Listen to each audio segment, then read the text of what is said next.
Immediately after the shooting, the entire world knew a couple of things. White man, bad. Killing Muslim, white man, Christian, worse. Okay?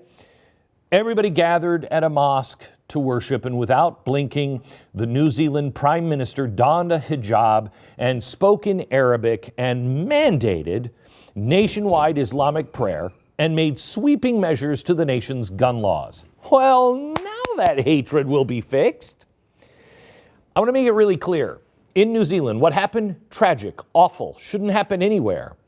But let's also look at it for what it was. The work of one demented psychopath and a self-avowed white supremacist who literally admitted to orchestrating the attack in an attempt to sow discord in the Western world and inflame tensions in America specifically. It was not the work of an organization. It was one guy.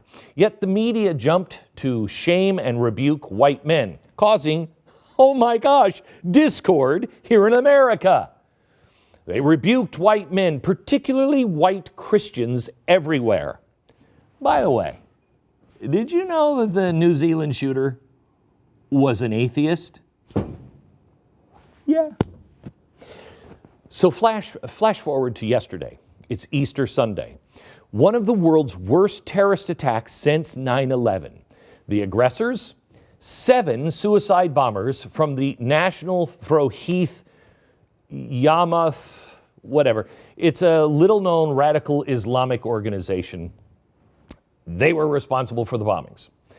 A government official said the group had help from an international network. So we had an atheist, white, crazy psychopath who worked alone and actually got the press and the media to do everything that he wanted, right? Here we have a group aided by another group, and the media's not really even talking about it because yesterday was a day of peace. It actually is a day of peace and hope of the resurrection of man. Despite our darkest moments, we can live again. We can be forgiven of our sins. We can do horrible things and be forgiven. Wow, what a concept. The day celebrating the resurrection of Jesus Christ, not the Easter Bunny, not eggs.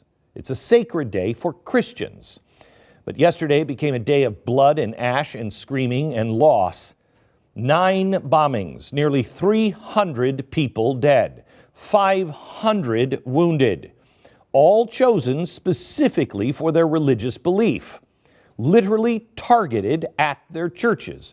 Remember, what happened in New Zealand, really bad. What happened? Crazy guy targets religious people because of their religion, kills a bunch. What happened yesterday? A bunch of crazy people, along with a crazy organization, conspire, work together to specifically target people because of their religion, and many, many, many more die.